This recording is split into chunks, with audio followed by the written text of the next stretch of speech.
누가복음 7장 1절 말씀입니다.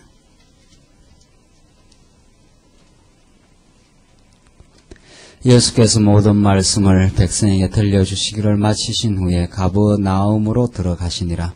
어떤 백부장이 사랑하는 종이 병들어 죽게 되었더니 예수의 소문을 듣고 유대인의 장로 몇을 보내어 오셔서 그 종을 구원하시기를 청한지라. 이에 저희가 예수께 나와 간절히 구하여 가로되 이 일을 하시는 것이 이 사람에게는 합당하니이다.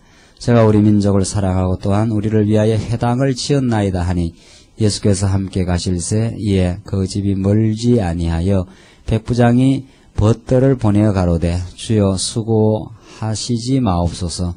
내 집에 들어오심을 나는 감당치 못하겠나이다. 그러므로 내가 주께 나아가기도 감당치 못할 줄을 알았나이다. 말씀만 하사 내 하인을 낫게 하소서. 저도 남의 수하에 든 사람이요 저 아래에도 군병이 있으니 이들어 가라 하면 가고 저들어 오라 하면 오고 제 종들어 이것을 하라 하면 하나이다. 예수께서 들으시고 저를 기이 여겨 돌이키사 쫓는 무리에게 이르시되 내가 너희에게 이르노니 이스라엘 중에서도 이만한 믿음은 만나보지 못하였노라 하시더라. 보내었던 사람들이 집으로 돌아가 보매 종이 매우 이미 강건하여졌더라. 10절까지 봉독드렸습니다. 우리는 지금 누가복음의 말씀을 통해서 오늘 특히 말씀은 표적과 교훈으로 증거인데 무엇을 증거하는가? 이런 표적과 교훈을 통해 드러난 권능으로 예수가 하나님의 아들을 증거합니다. 자, 우리가 지금 성경에서 도대체 무엇을 발견하는 것이 중요한가? 지금 누가복음 말씀은 사역으로 증거하는 건데 그 사역 가운데 하나님의 아들을 증거합니다. 오늘 본문 말씀은 표적과 교훈입니다. 교훈을 통해서 예수가 하나님의 아들이심을 증거하는 거죠. 그 성경은 오늘 본문은 이걸 증거하는 거죠. 그 포인트가 있지 않아요. 목적이 계시 목적. 하나님의 성경을 계시해서 기록한 계시 목적이 예수가 하나님의 아들. 다른 표현을 쓰면 우리는 예수가 메시아이다, 그리스도다. 이 표현의 다른 표현이 신약적인 표현이 하나님의 아들입니다. 물론 이제 그리스도도 이거 헬라어지요. 신약적 표현인데 이걸 다른 표현을 쓰자면 하나님의 아들이. 하나님의 아들은 어떤 분인가 하면 하나님의 모든 대권을 위임받아서 걸머쥐고 이 땅에 오신 분이죠. 그러니까 이 아들을 보면 아버지를 아는 거죠. 그러니까 우리가 그 자식을 보면 아버지가 어떤 분이라는 걸 유추하지 않습니까? 닮았으니까 그런 방법을 통해서 하나님을 계시하시는 거죠. 그런데 오늘 이 백부장의 사건 이것이 얼마나 왜곡되어 많이 지금까지 성경이 해석되어 왔는지 모릅니다. 우리 개혁신학 쪽에서 아주 유명한 그 박사가 한 분이 있어요. 이름도 이야기해도 괜찮아요. 진리 이야기니까 김홍전 박사님이라고 계시는데 소위 보수신학, 소위 이제 개혁신학, 그래도 제일 건전한 신학입니다. 우리가 사실은 우리 말씀운동이 역사적 맥이 없는 게 아니라 16세기 종교개혁 이후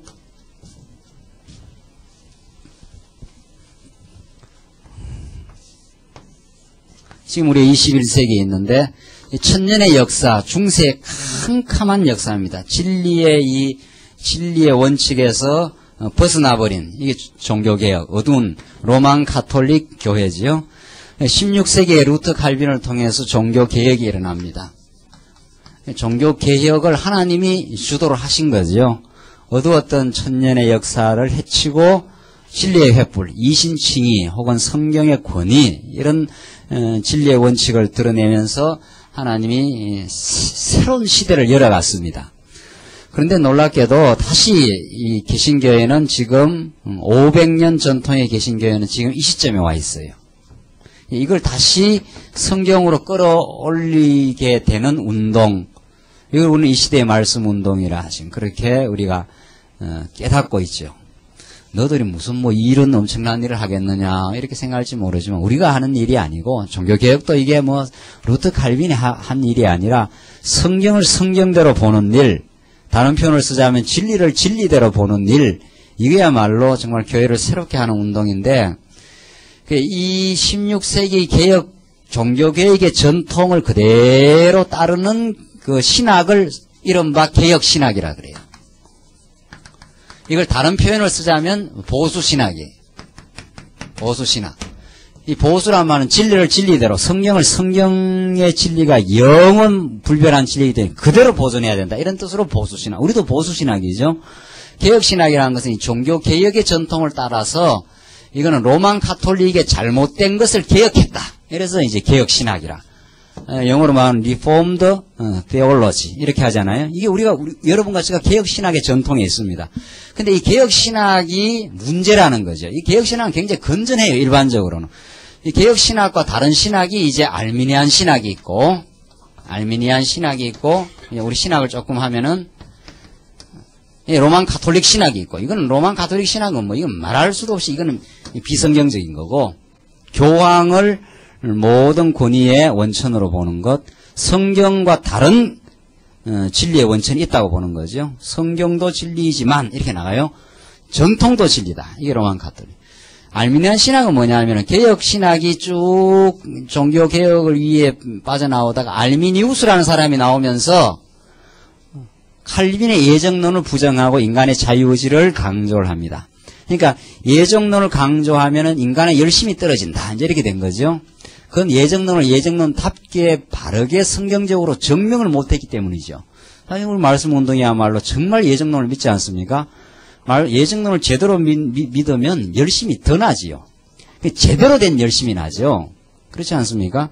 근데 이제 알미니우스가 칼빈을 비판하고 하면서 예정론을 부인해요. 여기서 나온 게 감리교, 성결교, 기타 등등, 순복음 오늘 전부 다 그냥 쓸어서 알미니안 신학이라고 볼 수 있어요. 이거는 예정론을 인정합니다. 그러니까 감리교, 성결교에서는 예정 말 아니에요. 장로교에서만 예정을 말하죠. 이게 개혁신학 혹은 장로교 신학입니다. 교단적으로 말하면.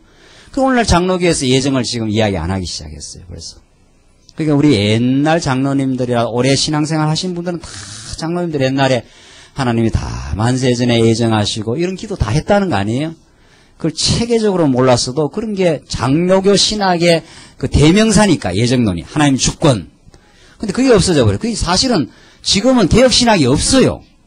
그러니까 건전한 16세기 개혁신학도 없는 거죠. 지금 알미니안 신학이 다 정복해버렸어요. 지금 한국교회를. 그래서 CCC 같은데 예수를 누가 믿는가 하면 내가 예수님을 영접할 수도 있고 안 할 수도 있다. 이렇게 되는 거죠. 그래서 그 CCC에서 나오는 유명한 10단계 교제를 보면은 교제가 그림이 어떻게 되어 있는가 하면 이렇게 되어 있어요. 이렇게 되어 있어요. 사람이 여기 딱 앉아 있어요. 그래서 여기 예수님이 계시죠. 예수님도 있고 세상 가치도 있고 뭐 돈도 있고 이런데 사람이 여기서 딱 앉았다가 내가 예수님을 끌어당기면 예수님을 내가 주인으로 모신다. 이렇게 되어 있어요. 그리고 내가 돈을 이렇게 이 자리에 모시면 돈이 내 주인이 된다. 그러니까 내가 돈을 끌어당길 것이냐 예수님을 주인으로 모실 것이냐는 누가 하는 일이다. 사람이 하는 일이다. 그림이 그렇게 돼 있어요. 10단계 교제. CCC 10단계 교제. 또 이 CCC 있는 분들 또 뭐 잘 아시죠? 예. 그림이 그렇게 돼 있다고요. 딱 그림이. 그래가지고 예수님을 내가 주인으로 모셔야 된다. 이게 알미니안 신학이에요. 사실은 이건 신학이 아니고 철학이죠. 따지고 보면 말만 신학이지 인간의 자유의지가 강조되기 때문에 내가 예수를 믿는다는 거죠. 이런 신학이 판을 칩니다. 지금. 그리고 그게 더 사람들에게 잘못된 설득력을 갖고 있어요. 왜냐하면 사람이라는 건 다 자기의 영광, 자기의 공로를 드러내고 싶은데 당신이 열심히 내면 된다 그러니까 그 착각된 가르침을 받는 거죠. 오도된 가르침을. 그래서 이 예정론을 강하게 주장을 하고 나가면은 다 거부 반응이 있다는 거 아니에요? 물론 하나님께서 진리의 문을 열어주시면 참 예정론을 깨닫고 마음에 쉼을 얻고 하나님이 하신다고 영광을 돌리게 되는데 이건 두 가지 현상이 언제나 나타나요. 복음을 점거해 보십시오. 아주 격렬한 저항이 부딪힙니다. 다 예정하면 그럼 인간은 로봇이냐 아무것도 아니냐. 그럼 우리는 대답이 어떻게 나옵니까? 아무것도 아닌 게 아니라 잡혀 죽기 위해 난 이성 없는 짐승 같은 존재다. 이렇게 나가죠. 성경이 그렇게 말하니까 아무것도 아니에요. 하나님이 안 붙드시면 하나님 붙들어 주니까 하나님의 백성이 되고 귀한 하나님의 아들이 된 거지. 하나님이 붙들어서 인도에 가신다는 게 우리 성경의 가르침인데, 인간의 자기 공로, 자기가 뭘 한다고 생각하는 사람은 오히려 우리의 진리에 부딪히게 되지요. 자, 그렇게 해서 이 개혁신학이라는 것이 시작이 되어서 왔는데, 지금 우리가 무엇을 지금 이야기하려고 합니까? 개혁신학이 나름대로 굉장히 건전한 편이에요. 나름대로는 굉장히 건전한 편이었지만, 그것이 성경적으로 제대로 더 체계적인 정립이 지금 되지 않았고, 지금 이제 개혁신학도 이제 맥을 못 추는 거죠. 워낙 이 알미니안 신학과 이 인간의 영광을 드러내고 인간의 자유의지를 강조하는 알미니안 신학, 더 노골적으로 잘못된 비질로 나가는 이 로만 가톨릭 신학, 이것들이 더 이제 활개를 지금 치는 거죠. 그러니까 세계 신학계는 성경을 성경대로 믿는 보수 신학은 굉장히 극소수입니다. 뭐 말씀 운동은 말할 것도 없고, 지금 우리가 지금 이런 지경에 지금 와 있다는 거죠. 그래서 말씀 운동은 다시 이 개혁 신학이 강조했던 성경 중심, 하나님 중심, 이것을 성경의 구체적인 논리를 통해서 우리는 증명하고 개혁 신학의 미비한 부분들을 발전적으로 지금 개성시켜 나간다. 지금 그런 취지지요. 우리 말씀 운동이. 말씀 운동이라는 게 하늘에서 뚝 떨어졌다기보다도 참 우리의 신학의 선배들이 좋은 명제들을 많이 말했어요. 루터 칼빈이 성경을 체계적으로까지는 해설을 못했어도 하나님의 주권 사상이라든가 모든 신앙이 하나님 중심이 되어야 된다라든가 또 성경의 절대 권위라든가 이런 좋은 명제들을 말하고 지금에 와서는 이제 허물어져 버린 거지요. 근데 그 개혁 신학에서 한국의 제일 대표적인 대변인이 김홍전 박사라는 분이 있습니다. 공부도 얼마나 많이 했는지 모르고 그 사람이 쓴 책이 굉장히 많아요. 제가 그 대표적인 저서들을 읽고 그 사람의 건전한 부분들을 이렇게 제가 봅니다. 그런데 그 사람이 주로 이제 하나님의 주권 이런 것들을 한국교회에 다시 강조해야 된다 하는 거죠. 너무 인간의 그 자유의지와 인간이 한다고 하는 게 너무 팽배하니 그 사람 눈에도 그게 보이는 거죠. 그 사람 적어도 개혁신학을 오래 했고 지금 돌아가셨는지 모르겠어요. 거의 연세가 많으셔서 제가 그 신학교에 특강을 할 때 가서 듣고 했었는데, 그러니까 지금 우리 한국교회에서 개혁신학의 전통을 따르는 그래도 나름대로 건전한 사람들은 그분의 영향을 다 받았습니다. 그분의 영향을. 자, 그런데 이제 그분이 쓴 책들이 있어요. 그분이 쓴 중요한 몇 가지 책이 있는데 그 책들 중에는 하나님의 주권, 하나님의 영광 이런 말들을 해요. 그런데 그분이 실제로 해석한 거. 그래서 제가 오늘 이게 백부장 사건 아닙니까? 그분이 복음서를 강의한 책이 있어요. 사사기도 강의했고 여러 성경을 많이 강의했어요. 우리처럼 이렇게 강론을 많이 했어요. 그 사람이 적어도 성경을 좀 아는 분이니까 성경을 이렇게 부분적으로 보려고 하지 않고 우리처럼 성경을 대체적으로 흐름을 따라서 보려고 해요. 그런데 문제는 뭔가 하면 하나님의 주권이라고 자기 책에서 말을 했으면 성경 해석도 어떻게 해야 됩니까? 성경 해석도 하나님 주권으로 해야 될 거 아니에요. 그런데 성경 해석에 구체적으로 들어가면은 막 꺾기로 나가는 거예요. 그게 유명한 이 백부장 사건이에요. 그분이 쓴 책에 백부장의 믿음 이렇게 돼 있어요. 요걸 우리는 지금 이 백부장 사건을 통해서 여기 조금 지읍시다. 우리가 오늘 지금 요걸 누가복음은 지금 백부장의 표적을 통해서 백부장이 지금 한 내용입니다. 백부장이 병이 들었어요. 그 종이 사랑하는 종이. 그러니까 백부장이 예수님께 소문을 듣고 보내가지고 이 사람을 좀 고쳐주시옵소서 하니까 예수님이 이제 그 이야기를 듣고 가려고 했지 않습니까? 그 백부장이 예수님이 하는 말이 뭡니까? 내 밑에도 그 군병이 있는데, 부하들이 있는데, 백부장이라는 것은 100명을 데리고 있는 요즘을 말하면 좀 대대장이나 이렇게 되는 거 아니에요. 그러니까 내 병사들을 가라 하면 가고 오라 하면 옵니다. 당신이 일부러 우리 집까지 와서 수고할 필요는 없고 당신이 뭐니까 하나님의 뭐니까 아들이시니까 만왕의 망이고 만주의 주님이시니까 그 말이죠. 하나님의 아들은 이 세상 만물을 주관하는 주관자입니다. 이 절대 주권 아닙니까? 세상 만사를 다 주관하시는 하나님의 아들이시기 때문에 우리 집에 일부러 수고로 오실 필요가 없습니다. 없고 그냥 당신이 병이 나섰다라고 명령만 하시면 낫지 않습니까? 이러니까 예수님이 이제 놀란 거죠. 이 사람처럼 이 이스라엘에 이만한 믿음을 가진 사람이 없도다 하면서 그 종을 고쳐준 사건이죠. 그러니까 김홍전 박사라는 분이 그렇게 개혁신학을 말하고 성경을 말하고 하나님의 주권을 말하는 사람인데도 성경을 구체적으로 해석하면 백부장 사건의 표적이죠. 백부장에게 하나님께서 예수님이 보여주신 백부장의 표적을 통해서 누구를 증거해야 됩니까? 예수가 바로 모든 것을 다스릴 수 있고 명령하실 수 있고 명령을 그대로 이루어낼 수 있는 하나님의 아들이시다. 하나님의 아들은 하나님이다 그 말이에요. 더 나아가면은 모든 주권을 가지고 있는 주관적인 권세를 가지고 있는 하나님의 아들이다. 이걸 지금 증거하는 거죠. 이 누가복음이 이걸 증거해요. 그런데 그 책은 백부장의 뭐라고 해요? 믿음. 예수님이 뭐라고 그랬으니까 이만한 믿음을 본 자가 없다. 이렇게 했으니까 그 책의 제목이 그렇게 돼 있어요. 백부장의 믿음 이렇게 돼 있어요. 그래서 내가 그 책을 보고는 이렇게 건전한 분까지도 그 아주 건전한 편이에요. 그분은 굉장히 우리 쪽으로 굉장히 오려는 정말 성경적으로 보려고 애를 쓰는 분이거든요. 뭐 신비주의, 뭐 율법주의 이런 사람들하고는 비교가 안 되는 건전한 사람이죠. 그런 사람마저도 성경을 딱 들어가기 시작하면은 성경에서 지금 예수의 주권이 드러나야죠. 백부장에게 믿음을 주실 수도 있고 백부장의 믿음은 누가 가진 겁니까? 누가 주신 겁니까? 하나님이 주신 거 아니에요. 그 에베소서에서 믿음은 하나님 주시는 선물이라 했으니까. 그러니까 하나님께서 백부장에게 믿음도 주시고 또 예수님을 통해서 그 믿음을 칭찬도 하시고 그런 거지요. 그렇게 해야 될 거 아니에요? 근데 이 백부장의 믿음이라는 제목은 이거는 아주 우리가 설교 이 본문만 읽었다 하면 나가는 게 백부장 믿음이에요. 어떻게 하라는 거예요?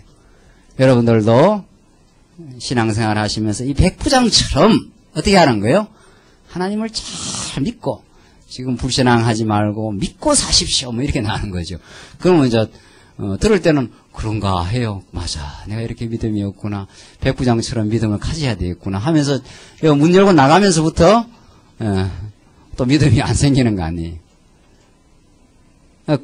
그게 우리 한국교회의 설교의 아주 전형입니다. 예수가 그리스도이심을, 예수가 하나님의 아들이심을 증거해야 믿음이 생기죠. 그가 우리에게 믿음을 주실 수도 있고 안 주실 수도 있는 주권을 가지고 있는 분이니까. 그러니까 백부장의 믿음의 사건을 통해서 하나님이 증거돼야 되죠. 혹은 예수가 증거돼야 되죠. 예수가 하나님의 아들이심이 증거돼야 되죠. 그러면 누가 보면 읽으면 다 그 말이에요. 지금 계속되는 표적의 사건을 통해서 예수가 놀라운 주권을 가지고 있는 하나님의 아들이시다 하는 걸 우리가 들어야 믿음이 생깁니다. 그러니까 정말 우리들은 자꾸 믿으라 하면 어떻게 하겠어요? 우리가 믿음의 대상이 얼마나 능력이 많고 신실한 분인 걸 깨달아지면 믿어지는 건데 우리는 믿어줘서 믿는 거 아닙니까? 그러니까 기독교 믿음처럼 쉬운 게 없다는 거 아니에요. 성령을 하나님 깨닫게 하기만 하면은 믿어져요. 절대로 믿어지지요. 하나님의 아들이심이 믿어지고 그리스도이심이 믿어지고 내 죄가 다 사해졌음이 믿어지고 그리고 그 믿음으로 사니까 마음의 평강이 있고 그래서 지금 제가 서론이 조금 길었습니다만 왜 이런 개혁신학 이야기를 하고 개혁신학이 이제 가장 건전한 그분이 참 공부도 많이 하시고 나름대로 건전하고 책도 많이 쓰시고 또 많은 참 사람들이 그분을 따르면서 그분의 신학 사상을 따르면서 참 한국교회의 지금까지 한국교회가 요만큼이라도 오기까지의 대들보 같은 신학자예요. 그분이.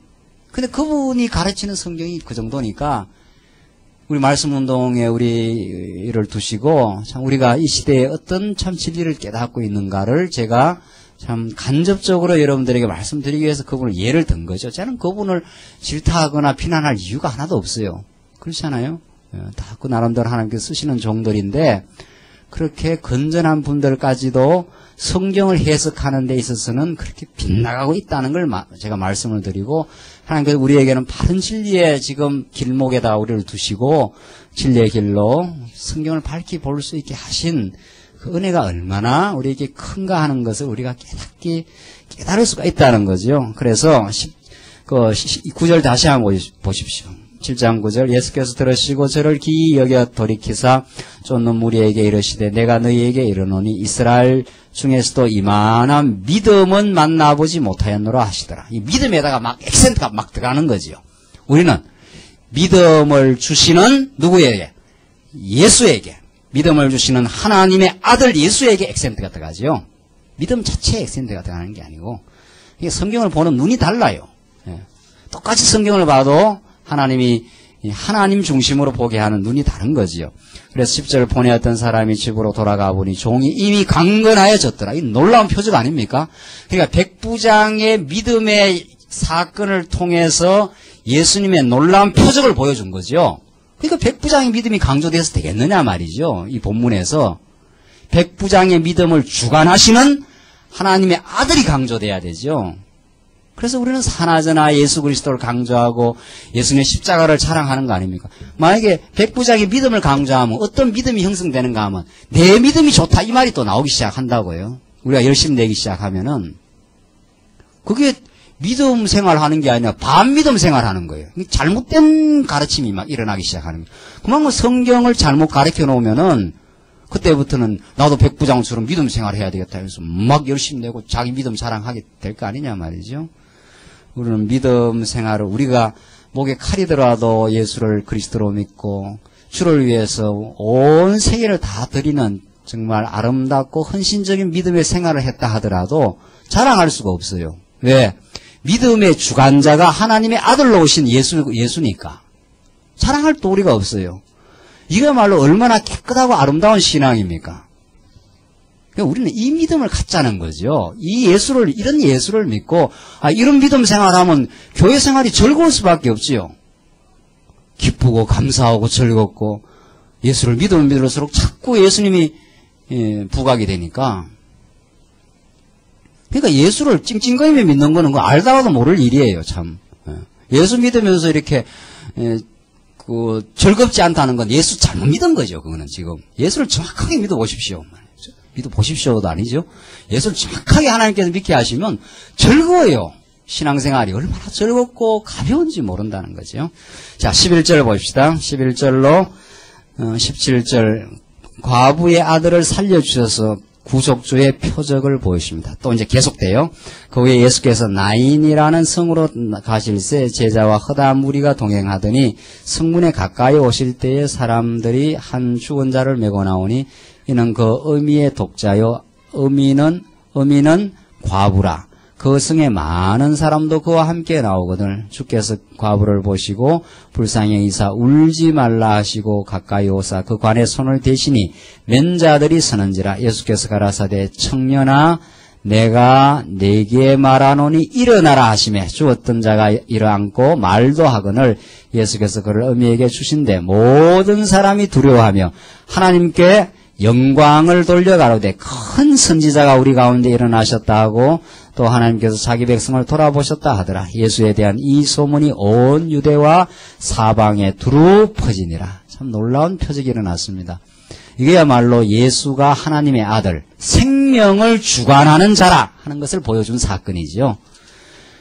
예수님은 우리의 생명을 주관하십니다. 우리 지난주 중에 우리 성도 가정에 이제 하나님께서 부르셔서 소천한 가정이 있는데 우리는 그 소천 사건, 하나님이 우리의 생명을 거두어 가신 사건, 하나님 믿지 않은 사람들은 그 자리가 통곡의 자리고 그런 자리죠.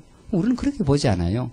하나님 우리의 생명을 쥐고 오기 때문에 살아있는 동안도 하나님께 영광을 돌리고 하나님께 우리 생명을 취해 가시면 취해 가는 영광이 있습니다. 하나님 거두어 가시면 누가 그 역을 해요. 예. 그러니까 그 장례식도 우리는 하나님께 영광을 돌리는 찬송의 자리죠. 하나님 이 땅에 보내셔서 살게 하셨다가 때가 되면 이제 영원한 천국으로 불러가셨습니다. 하나님이 생명을 주관해요. 그러니까 예수님이 나인성 과부의 아들을 지금 살려낸 사건, 이게 표적 아닙니까?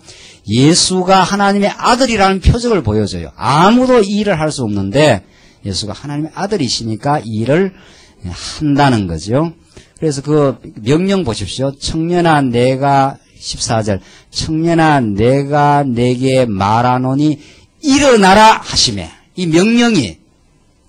명령을 하신 하나님은 그 명령을 수행하는 능력을 갖고 있어요.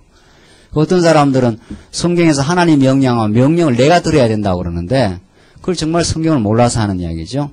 죽은 자가 무슨 일어날 힘이 어디 있습니까? 죽어버렸는데 아무 힘이 없어요. 그 일어나라 하신 하나님께서 생명의 기운을 그 죽었던 아이에게 불어넣으니까 일어나는 거예요. 그 성경은 전부 명령이에요. 예수님이 제자에게 베드로와 그 제자들에게 너 나를 따라 오느라 내가 너를 사람을 낚는 어부가 되게 하리라. 따라오라 하면 따라가요. 아이고 따라갈까요 말까요 뭐 이런 거 없어요. 안 따라가겠습니다 이런 말도 없는 거예요. 성경 보면은. 여러분과 제가 이 자리에 온 것은 하나님의 명령의 능력이 이 자리에 나오게 역사하니까 나와요. 하나님의 명령이라는 것은 명령을 하실 뿐 아니라 그 명령을 이루어내는 능력을 하나님이 갖고 있습니다. 그게 하나님이 주권적으로 하신다는 말이죠. 이렇게 우리가 성경을 지금 반항하고 있습니다. 18절로 23절 요한의 제자들에게 자기가 오실 자이심을 전가합니다. 요한의 제자들이 이 모든 일을 그에게 고하니 요한이 그 제자 중 둘을 불러 주께 보내어 가로되 오실 그이가 당신이니까 우리가 다른 일을 기다리오리까 하라 하매. 이건 참 중요한 질문이죠. 오실 그이가 당신이오니까. 오실 그이가 뭡니까? 이게 오실 메시아입니다. 자, 그러니까 예수님 당신은 우리는 지금 그런 그 역사적 배경 속에 있지 않기 때문에 절박하진 않을 수가 있죠. 이 예수님 당시에 이때 살았던 제자들 유대인들은 정말 구약을 알고 있는 사람들이에요. 그 구약에 무수히 메시아를 보내준다. 오실 이가 오신다. 지금 그렇게 예언이 되어 있지 않습니까? 그러니까 예수님 당시에 특히 로마 권세 치하의 유대인들이 살았습니다. 얼마나 많은 고통과 핍박 가운데 메시아를 기다리기를 원합니다. 메시아가 오면은 다윗 왕조처럼 골리앗을 때려 눕히듯이 로마의 권세를 다 때려 눕히고 이 땅에 유대 나라를 다시 재건할 것을 꿈꾸는 사람들이 있어요. 이들이 열혈당들이라든가 예수님 당시에 따라다녔던 그 12제자 중에 누구죠? 가론 유다라든가 다 이런 자들이. 또 뭐 하여튼 이 땅에 사는 유대인들은 전부 메시아가 오기를 그렇게 간절히 소망합니다. 우리나라가 뭐 통일되기를 소원한다. 우리의 소원은 통일 뭐 자나깨나 통일은 소원하잖아요. 그런 것처럼 우리 한국 백성들이 민족적으로 그 통일을 이렇게 소원하듯이 우리나라가 남북한이 갈라져서 얼마나 그 이산 가족의 아픔이 큽니까? 이제 육신적으로 말하자면 지금 이 유대인들이 그런 거예요. 너무도 그 로마 권세 아래에서 모든 걸 수탈당하고 착취당하고 헤롯 왕을 통해서 이게 착취를 해나가니까 헤롯 왕은 이게 의용 집권당 아닙니까? 요즘으로 말하면 그것이 그 당시에 사람들을 수탈하고 또 그 세리들이 전부 중간 착복자들이에요. 백성들을 수탈해서 세금 걷어하고 전부 로마 정권에다 갖다 바치고 중간에서 그 착복하고 요즘으로 말하면 뭐 진성현 게이트 뭐 이런 맞는지 몰라요. 제가 대충 신문 보니까 뭐 그런 거죠. 공적자문 다 우리 세금으로 내놓으면 그 공적자금 갖고 저거 다 선심 베풀고 말이에요. 그러니까 이 백성들의 삶이 고달픈 거 아닙니까? 우리가 이 당시 이런 때예요. 얼마나 그 메시아가 오면은 모든 문제가 해결된다. 그런 역사적 배경 속에서 세례 요한도 지금 기다리고 있는 거죠. 온다. 지금 분명 오신다 그러는데 그 오실 그이가 당신입니까? 지금 그 말이죠. 지금 막 유대 천지에는 굉장한 소문이 지금 떠돌아다니고 있죠. 죽은 자가 살아난다. 뭐 지금 백부장의 하인이 명령만 하니까 뭐 가지도 않았는데 병이 나왔다더라. 이게 막 입에 물고 지금 소문이 퍼져나가지 않습니까? 그러니까 이 기득권주의자들은 굉장히 긴장을 하지요. 이 큰일 났다. 이거 뭐 무슨 이상한 지금 소동이 일어났다 해서 기득권을 가진 사람들은 예수를 드디어 함정에 몰아넣으려고 그러고, 예수를 기다리고 있던 백성들은 이게 진짜 메시아냐, 진짜 메시아냐, 이렇게 그런 상황입니다. 그러니까 세례 요한은 그 감각이 있는 사람이죠.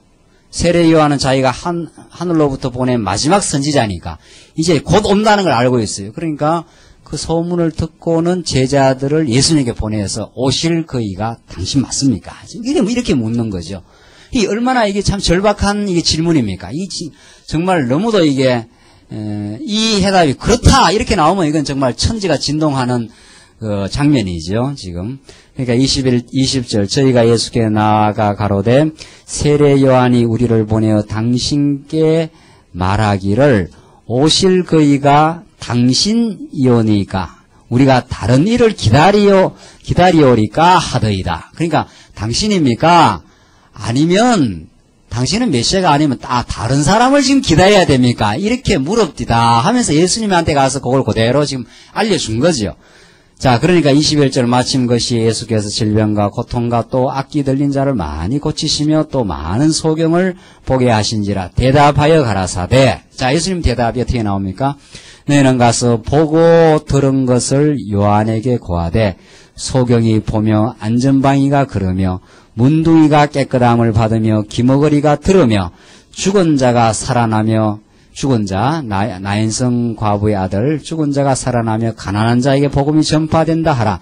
누구든지 나를 인하여 실족하지 아니하는 자는 복이 있도다 하시니라. 자, 예수님 대답이 이렇게 떨어졌어요.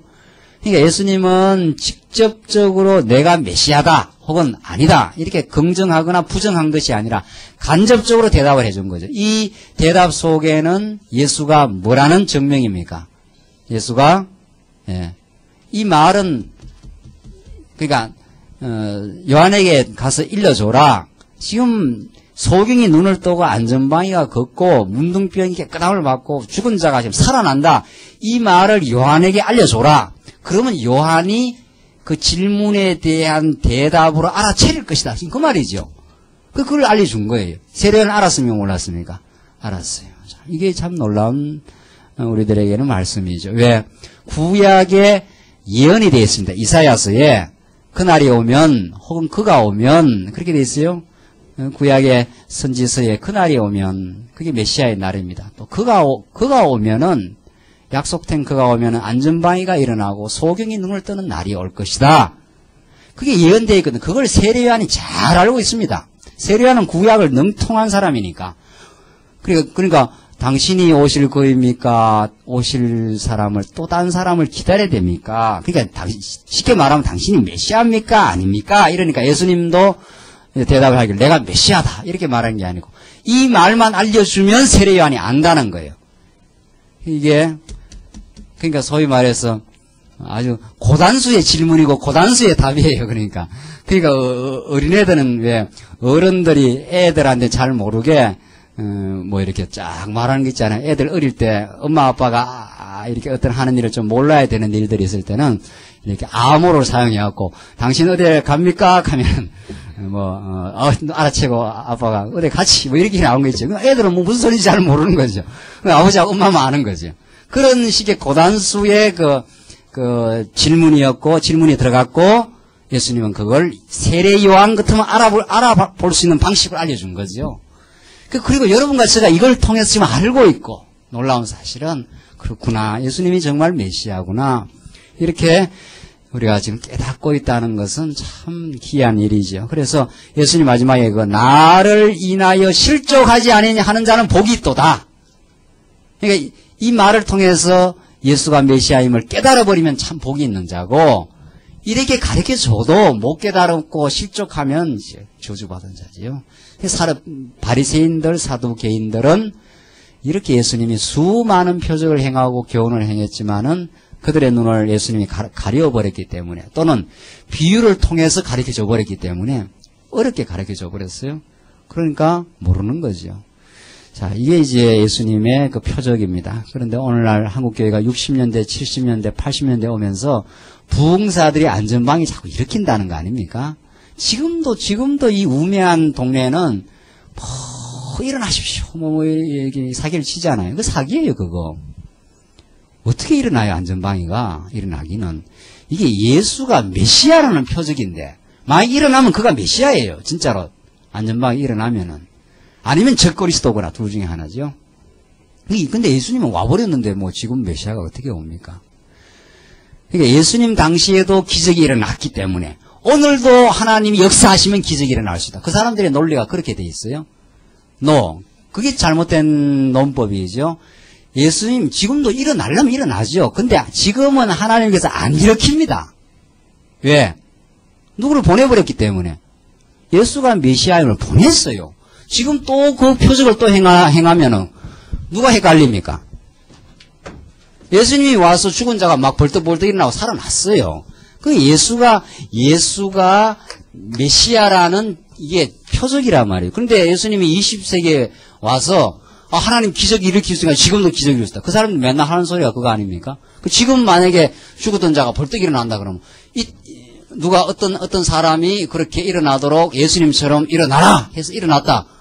그럼 이 예수도 메시아고 이 A라는 사람도 메시아는 이걸 어떻게 판단해요? 둘 중에 하나 헷갈릴 거 아니에요, 우리가.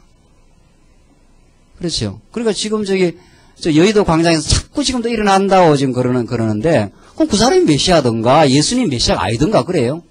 둘 중에 하나, 메시아는 한 사람밖에 없을 건데, 그럼 자꾸 지금 그렇게 된다면, 이걸 거부해야 될 거 아니에요. 이거를. 그래서 성경을 모르고 그렇게 자꾸 뭘 일어난다는 둥, 성경에 돼 있으니까 지금도 된다는 둥, 저건 계시 사건 아닙니까? 예수님을 메시아로 보여주는 계시적 표적입니다. 그러니까 계시는 언제 다 끝났어요? 예? 신학적으로 계시는 언제 끝났어요? 66권 성경으로 끝났어요. 특별 계시는. 특별 계시는 없어요, 지금. 무슨 표적이 있어요? 그렇죠. 하나님 동일하시니까 그때도 기적 일으키고 지금도 일으킨다는 거죠. 동일하신 하나님인데 그제나 지금도 동일하신데 예수는 딱 한 번 보내는 거죠. 예수를 두 번 안 보내요. 거기에서 그 사람들이 신학적으로 오류에 빠진 거죠. 예수를 두 번 안 보내요. 지금도 지금 일으키는 사람이 메시아라는 뜻인데 하나님 그렇게 안 하시죠. 그래서 예수님이 이렇게 다 표적을 일으키시고 이 모든 사건을 우리는 계시적 사건이라고 부릅니다. 하나님을 알려주는 계시적 사건이에요. 이 계시적 사건을 신약 성경에서 다 사건을 어떻게 했습니까?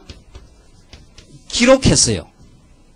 이제는 더 이상 더 이해 못하게 1.1획도 더 이상 더 이하로 기록이 변함이 없도록 고정을 시켰어요. 이게 성경 기록이에요. 그러니까 성경이 기록되기 전에는 이걸 우리는 계시 시대라 그러고 특별 계시, 그것도 특별 계시의 사건이 얼마든지 있을 수 있고 또 하나님이 지금도 하시면 합니다. 근데 지금은 안 하시죠, 하나님이. 지금 하면 누가 메시아인 줄 어떻게 알 거냐 말이죠. 메시아가 지금 한국에 많잖아요. 많아요, 한국에. 이 사람도 메시아가 없고 저 사람도 메시아가 없고 그 사람들이 그걸로 가는 거죠. 진리를 모르는 사람들이. 낳는다 그러니까 벌떡 일어나요. 그 사기죠. 일어났다가 뒤에 가면 자빠지고 말이죠. 병원에 가고 다시. 그래서 병들어 죽고 하잖아요. 안 돼요, 그거.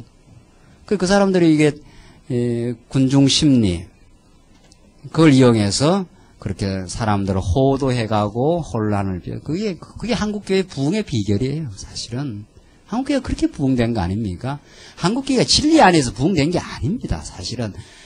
아주 미미한 진리는 있지요. 물론 예수가 우리를 구원했다. 이런 그 부분적인 진리는 있지만 성경 전체를 연결지어서 통째로 하나님을 계시해주는 이 진리를 모르니까 성도님들이 여기에 또 전한다면 여기에도 가고 저기에도 가고 이렇게 다 방황하고 있지 않아요. 지금 우리가 지금 성경 보는 건 아주 일목요연하고 일관된 진리니까 이 말씀을 들으면 혼돈이 없고 이제 진리 위에 우뚝 설 수가 있습니다. 자, 그런 세례 요한의 이 사건이 예수가 하나님의 아들이라는 것을 우리는 지금 깨닫지요. 이 질문과 대답을 통해서 24절 보십시다. 7장 24절로 35절입니다. 요한의 보낸 자가 떠난 후에 예수께서 무리에게 요한에 대하여 말씀하시되 너희가 무엇을 보려고 광야에 나갔더냐? 바람에 흔들리는 갈대냐? 그러면 너희가 무엇을 보려고 나갔더냐? 부드러운 옷 입은 사람이냐? 보라, 화려한 옷 입고 사치하게 지내는 자는 왕궁에 있느니라. 그러면 너희가 무엇을 보려고 나갔더냐? 선지자냐? 옳다. 내가 너희에게 이르노니 선지자보다도 나은 자니라. 자, 예수님께서 여러 지금 말씀을 하십니다. 광야에 너희들이 왜 나갔느냐? 무슨 부드러운 옷 입는 거 보려고 나왔느냐? 그렇지 않지 않느냐? 참 선지자를 지금 보러 나갔지 않았느냐? 하면서 27절 기록된 바 이 구약의 이사야 예언입니다.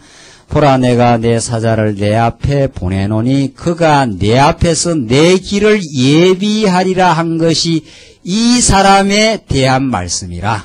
참 정확한 예수님의 가르침이죠. 자, 세례 요한이 이 땅에 오신 목적이 뭐냐? 이거죠. 어떤 사람들은 세례 요한 이야기하면은 세례 요한의 뭐 청령 결백하고 뭐 강직하고 그러니까 성경 가르치면서 하나님을 가르치고 예수를 가르치고 세례 요한을 또 가르쳐. 세례 요한. 세례 요한이 뭐 불의한 자들한테 뭐 직언을 했기 때문에 우리도 그래야 됩니다. 이런 식이죠. 성경 그런 거하고 아무 상관없어요. 그러니까 성경 그런 거하고. 성경에 세례 요한을 보낸 것은 이사야 예언의 성취입니다. 이사야서에 예수 그리스도 앞에 그 길을 예비하러 보낼 자가 있다.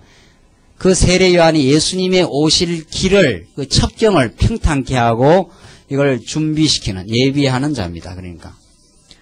이게 쉽게 말하면, 그 대통령이 딱 나가기 전에 그 수행원들이 가서 미리 이렇게 길을 닦아놓는 그런 거죠. 오늘날 우리 대통령이 올 때 미리 이렇게 정보원들이 다 앞에 가서 길을 다 이렇게 마련하는 그런 거죠. 그러니까 이자가 오는 걸 보면 그 뒤에 반드시 메시아가 온다. 지금 그걸 지금 가르쳐 주는 거죠. 그러니까 세례 요한 사건은 세례 요한을 뭐 닮읍시다라든가 세례 요한처럼 삽시다 이런 걸 가르쳐 주는 게 아니라는 거죠. 성경은. 세례 요한은 그 뒤에 오실 6개월 뒤에 오실 메시아 예수가 틀림없는 메시아임을 우리에게 확정시키려고 증거하려고. 증거가 있어야 믿어져요. 그러니까 기독교는 그냥 믿는 게 아니고 성경의 증거, 또 우리의 삶 속에 언약대로 이루어지는 증거를 통해서 믿어진다는 거 아닙니까? 그러니까 증거를 보고 믿기 때문에 이 믿음이 확실한 거예요. 확실해 가할 수 있는 거죠. 자, 그래서 지금 세례 요한 사건을 예수님이 그렇게 지금 설명합니다. 내가 28절 너희에게 말하노니 여자가 낳은 자 중에 요한보다 큰 이가 없도다. 그러나 하나님의 나라에서는 극히 작은 자라도 저보다 크니라 하시니. 세례 요한을 굉장히 예수님 칭찬을 해주시죠. 참 요한보다 큰 자가 없다. 그런데도 하나님의 나라에서는 극히 작은 자라보다 저보다 크다. 이 하나님 나라가 영원한 하나님 나라가 얼마나 부유하고 이 세상에서 보여주던 방식과는 차원이 다르다 하는 것을 예수님이 가르쳐주면서 앞으로 이제 하나님 나라를 증거합니다. 예수님이 누가복음에서 29절 모든 백성과 세리들은 이미 요한의 세례를 받은지라 이 말씀을 듣고 하나님을 의롭다 하되 오직 바리새인과 율법사들은 그 세례를 받지 아니한지라 스스로 하나님의 뜻을 저버리니라. 또 가라사대 이 세대의 사람을 무엇으로 비유할꼬 무엇과 같은고 비유컨대 아이들이 장태에 앉아 서로 불어 가로되 우리가 너희를 향하여 피리를 불어도 너희가 춤추지 아니하고 우리가 애곡을 하여도 너희가 울지 아니하였다 함과 같도다. 세례 요한이 와서 떡도 먹지 아니하며 포도주도 마시지 아니하며 너희 말이 귀신이 들렸다 하더니 인자는 와서 먹고 마시며 너희 말이 보라 먹기를 탐하고 포도주를 즐기는 사람이요 세리와 죄인의 친구로다 하니 지혜는 자기의 모든 자녀로 인하여 옳다함을 얻느니라. 자, 이 세례 요한 사건을 통해서 예수가 하나님의 아들임을 증명하고 이 세대 사람들에게 그 비유로 말했지 않습니까? 제가 전에 어떤 그 목사가 하는 이야기를 들었어요. 자기가 성경을 막 강의를 하는데, 이제 설교를 하지 않아요. 설교를 하는데, 사람들이 반응이 없다는 거예요. 별 반응이. 뭐, 전하면은, 아멘이라 그런다든가, 뭐, 깨닫고 이렇게, 하면 참, 참 좋겠는데, 그래서 자기가 이 말씀을 들더라고요. 피리를 불어도 춤추지 아니하고, 뭐 이런 거죠. 그러니까 뭐, 이렇게만 앞에서 외쳐대도 그 반응이 없다는, 피리를 불면은 이렇게 놀놀 춤을 춰야 될 거 아니에요. 그 반응을 한다는 거죠. 그러니까 성경 아무 데나 갖다 붙이면 성경인 줄 알아요. 그 목사가 그런 말 하는 거 아니에요, 사실은. 이 성경은 그 말이 아닙니다. 그러면 만약에 그 말을 만약 교회에서 써먹어버리면 그거 어떻게 되느냐 말이에요. 그러면 지금 듣는 사람이 뭐라는 이야기예요? 바리새인들과 사두개인처럼 불택자란 뜻입니다.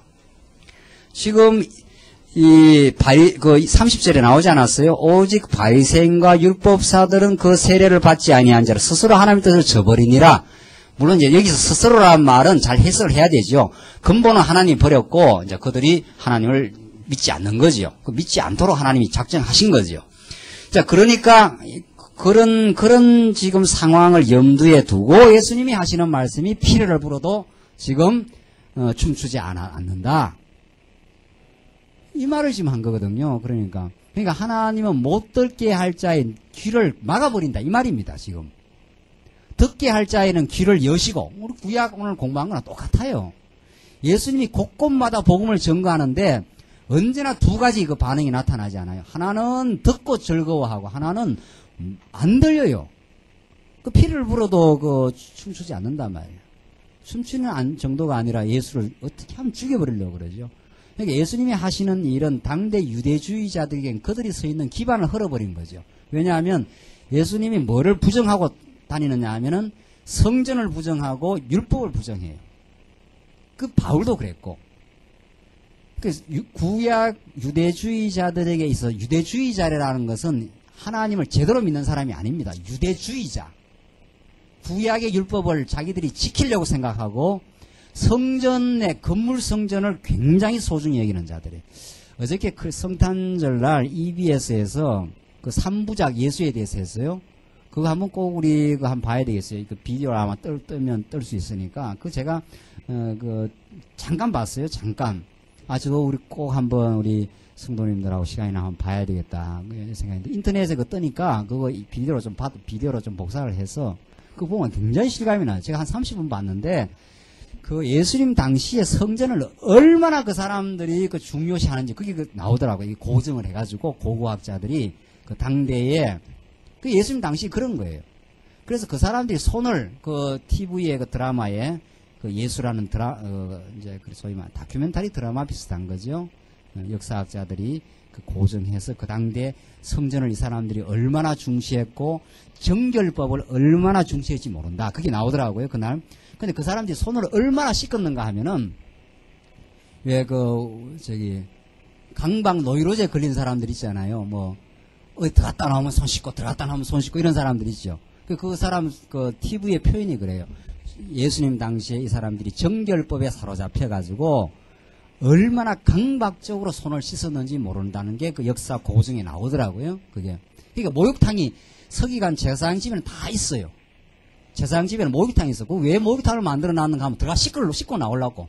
손 씻고 나오고 또 씻고 나오려고. 그게 예수님 당시에 세례요한 제자들이, 바리새인들이 물은 거 아닙니까? 너들 예수 제자들은 왜 밥을 손을 안 씻고 먹느냐? 그 문제가 그게 나오거든요. 그러니까 바리새인들은 맨날 씻는 거예요. 왜냐하면 구약에 씻으라는 게 나옵니다. 구약의 정결 제사 씻는 게 나오거든요. 그걸 그 사람들은 예수님 당시에도 합니다. 그러니까 그 사람들은 그렇게 하는 것이 굉장한 종교의식입니다. 종교 생활을 한다고 생각해요. 그건 못지않아요. 지금 한국교회는 사실은 그냥 부록고로 그냥 예배당 하나 지어놓고 거기에 주일날 참석해가지고 거기에 참석하는 게 굉장한 종교 생활인 줄 알잖아요. 가서 그거 아니죠, 우리는. 그래서 지금 예수님이 복음을 전가하면서 다니시면서 많은 저항을 받습니다. 한편으로는 복음을 듣는 사람들도 생기지만 그 저항을 받는 이유가 바로 율법과 성전을 헐어버리기 때문에. 그 필요 없다는 거 아니에요. 예수님 저 성전 다 헐어버리라. 내가 3일 만에 다시 짓겠다. 그러니까 바리새인들은 죽으라고 예수님을 죽이려고 그러죠. 정말. 예수님 눈에 가시가 된 거예요. 가시가. 그래서 지금 이 말씀은 피리를 불어도 춤추지 아니한다는 건 불택자, 이 바리새인들을 뜻해서 한 거예요. 목사가 뭐 성도들 말씀 정하니까 안 듣는다. 그러니까 내가 피를 불어도 춤을 추지 않느냐 이런 소리 하는 거 아니죠. 성경 아무데나 갖다 붙이면 되는 줄 알아도 성경은 아무데나 붙이는 말씀이 아닙니다. 정말 예수 그리스도 사건에다가 연결시켜야 되고 오늘 이 말씀도 듣게 할 자 듣게 하고 못 듣게 할 자 못 듣게 하기 때문에 피를 불어도 춤을 안 춰요. 자, 그래서 34절에 참 그 중요한 말씀이 나오는데 인자는 와서 먹고 마시며 너희 말이 보라 먹기를 탐하고 포도주를 즐기는 사람이요 세리와 죄인의 친구로다 하니. 이게 참 중요한 말씀이죠. 바리새인이라는 말이 그래요.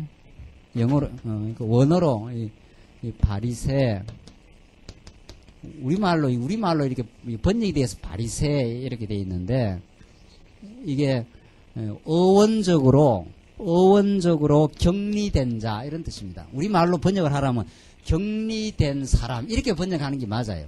그러니까 영어로 페리시즈 이렇게 돼 있는데 그걸 우리말로 음력을 하다 보니까 바리새인 이렇게 번역을 했지만 그 어원적으로 만약 번역을 하라면 바리새인 하는 말은 격리된 사람입니다. 그러니까 이 사람들은 자기들을 정결하다고 생각해요.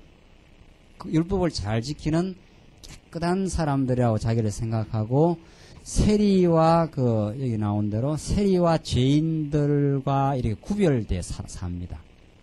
구별된 존재로 자기들을 이렇게 의식화하지요. 그게 얼마나 위선적인지 몰라요. 예수님은 그런데 놀랍게도 죄인과 세리들의 친구가 돼가지고 그들과 먹고 마시고 음행한 여인을 용서해 주시고 마태 세리와 더불어 그 집에서 먹고 마시고 그들에게 복음을 전파하시죠. 이게 거짓 선생들, 거짓 지도자들은 자꾸 성도들을 위선자로 만듭니다. 자꾸 다른 존재다, 다르다 우리는 이런 식이죠. 예수님은 그렇게 하지 않았어요. 예수님이 여러분과 제가 다 죄인인데 우리와 함께 거해 주시고 우리의 친구가 되어 주시고 우리와 더불어 정말 임해 주시고 우리를 위로하시고 우리의 모든 죄악을 다 탕감해 주시는 정말 죄인의 친구입니다. 죄인의 친구. 여기에 우리의 소망과 기쁨이 있지요. 그러나 도덕주의자들, 율법주의자들은 자꾸 죄를 정죄하고 자기들이 특별한 사람으로 자기를 격리시키면서 그렇게 자기 그 위선을 떨고 있는 거죠, 사실은. 그러나 우리가 오늘 누가복음의 예수의 복음을 우리가 듣게 되면 정말 우리는 죄인임을 발견할 수밖에 없고 이번 그 사경의 그 도계 지역, 삼척 지역에 갔는데 이번에 기독교일을 하면서 로마서를 하면서 그 죄에 대해서 쭉 설명을 했어요. 인간이 얼마나 죄의 뿌리가 깊은가. 그걸 설명하니까 마지막 그 시간에 그걸 듣고 난 한 그 성도가 이제 돌아가면서 마지막 날 이렇게 하는데 이 말씀 듣고 나서 참 성경을 로마서를 깨닫고는 정말 인간이 그 죄인이라는 사실 그게 깨달아졌습니다. 이렇게 그 고백을 해요. 그건 정말 하나님의 은혜죠. 성도님들 우리가 정말 죄인임을 깨닫고 예수님이 죄인의 친구로 오심 그걸 깨달아야 우리의 생명이 막 펄펄펄펄 살아나죠. 자기가 뭔가 의인인 줄 알면 머리가 복잡해져요. 뭔가 자기가 괜찮은 구석이 있다고. 그렇죠. 사람들 앞에서 괜찮은 구석이 있을 수 있죠. 워낙 우리 인간은 포장을 잘하고 위선을 잘하니까. 그러나 여러분과 저의 속마음을 만약에 이렇게 한번 쭉 이렇게 스크린처럼 이렇게 비추어낼 수 있다면 한번 그런 자신이 있습니까? 그 속마음을 만약에 요번에 우리 사경회 할 때 우리 집사님 앞에 쫙 이렇게 컴퓨터로 비추어냈지 않았어요? 그것처럼 만약에 우리 마음을 한 비추어낸다면 하나님 앞에 자신 있는 사람이 있느냐 말이죠. 온갖 시기와 탐욕과 음욕과 이런 거로 가득 찬 게 우리 인간 아닙니까? 미움, 정오. 그래놓고는 겉으로 와서는 또 아닌 척 한단 말이죠. 그 하나님 모를 택이 있어요. 하나님 우리 외모를 보시는 게 아니라 우리의 중심을 보시는 분인데 그런 죄인인 줄을 알면 우리 하나님 앞에 자고할 수가 없습니다. 하나님은 택한 백성을 죄악 가운데 가두는 것은 우리의 입을 막으려고 로마서에 틀림없이 명백하게 나오잖아요. 그러니까 우리가 아직도 하나님 앞에서 의롭다는 입, 남에 대한 정죄, 아직 까마득한 거죠. 아직 이 복음에 대해서 정말 까마득하다고 보면 됩니다. 그러나 하나님 앞에서 내가 참 죄인임을 알고, 그러나 죄인임에도 불구하고 예수님은 세리와 죄인들의 친구가 되셔서 동행하시고 그들을 위로하고 그들을 영원한 천국으로, 오히려 바리새인들을 예수님이 거부해 버렸지 않았어요? 복음은 언제나 그래요. 복음은 하나님께서 우리를 죄인으로 발견케 하고 그 죄인을 용서하시고 덮어주시고, 자고 한 자는 말씀이 걷어쳐서 넘어지게 하고, 자기가 의롭다고 생각하는 자들은 이 복음을 받지를 못해요. 받으면 오히려 걷어치지요, 자꾸.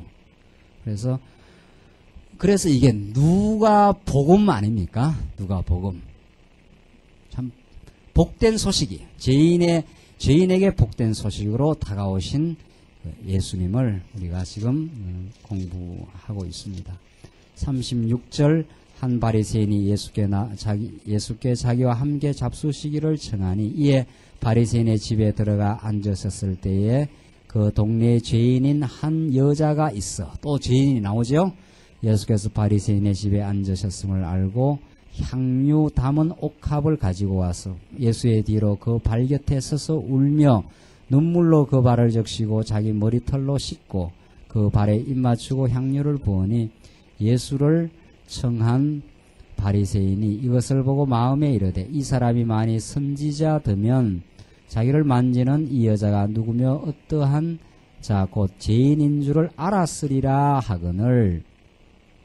예수께서 대답하여 가라사대, 시몬아, 내가 내게 이럴 말이 있다 하시니, 제가 가로되, 선생님 말씀하옵소서. 가라사대, 빚주는 사람에게 빚진 자가 둘이 있어 하나는 500데나리온을 졌고 하나는 50데나리온을 졌는데 갚을 것이 없으므로 둘 다 탕감하여 주었더니 둘 중에 누가 저를 더 사랑하겠느냐?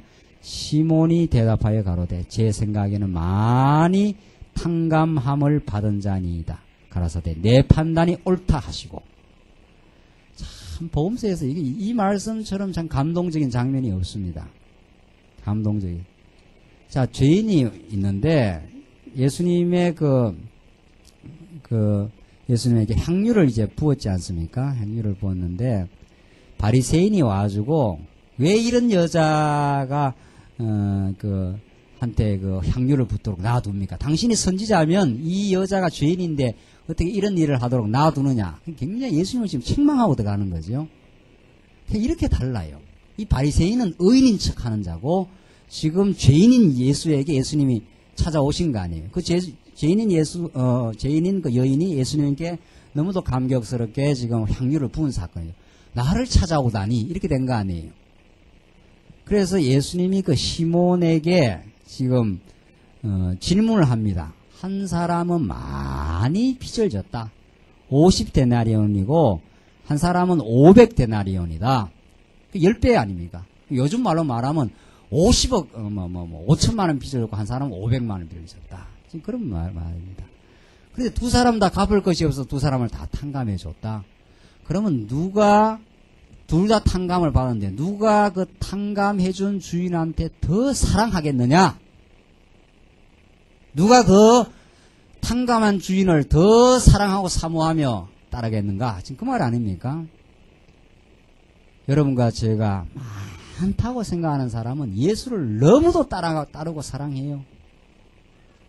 죽음이 와도 예수를 놓을 수가 없어요. 우리의 죄가 많다고 생각하는 사람, 수많은 죄가 탕감을 받았다고 생각하면 예수가 너무 좋은 거예요. 그래서 예수를 너무도 사랑하게 돼요. 예수 아니면 살 수가 없어요. 예수가 우리의 전부라고 느껴요.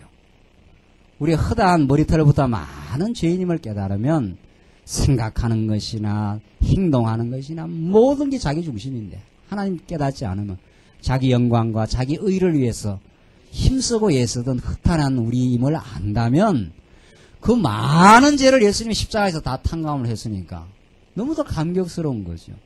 많은 돈을 빚졌는데 그걸 탕감해서 얼마나 감사하겠습니까? 그런데 돈 1,000원 빚졌는데 갚아줬다. 그거야 갚아주나 많아지요. 그럼 그렇게 감사가 없는 거죠. 성도님, 우리 마음에 지금 감격과 감사가 없는 것은 따지고 들어가면 정확히 이 문제에 바로 걸려 들어가요. 내가 의인인 줄 알면 그래요. 내가 의인인 줄 알면 예수님 십자가가 그렇게 대단한 게 아니. 그거 아니라도 내가 조금만 노력만 하면 뭐 의인 돼버릴 수 있다고 생각하는 사람한테는 예수님의 십자가 사건이 감격으로 다가오질 않아요. 다 예수 믿는 거, 언제나 예수는 안 믿었나, 이렇게 되는 거죠. 그게 아니에요. 오늘 이 말씀이 말씀대로 제대로만 들리기 시작하면은 우리 너무도 많은 죄를 탕감해 주셨어요. 우리가 평생을 예수를 사랑해도 다함이 없는 예수입니다. 정말 다함이 없는 예수를 우리가 만났고 오늘 이 복음을 듣고 있습니다. 오늘날 많은 사람들이 복음을 복음으로 접하지를 못해요. 자기 자꾸 노력으로 예수님께 나아가려고 하니까 그게 행복이 참 있을 수가 없는데 오늘 이 복음의 핵심이 나왔습니다. 많이 탕감한 자가 많이 예수를 사랑하며 붙들며 평생을 주와 더불어 살게 되어 있습니다. 기도하십시다. 자비하신 하나님 아버지, 오늘 누가복음의 이 복된 말씀 통해서 죄인들에게 참 구주로 오신 그 많은 허물을 위해서 대신 고난받으시고 십자가에 죽으시고 모든 죄를 청산해 주신 우리 그리스도를 통해 드러난 하나님의 사랑을 저희들 확인받았습니다.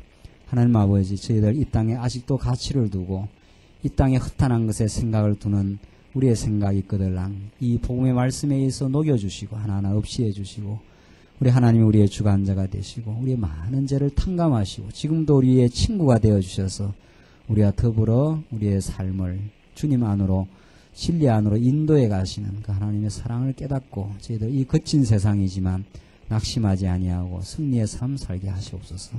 예수님 이름으로 기도하옵나이다.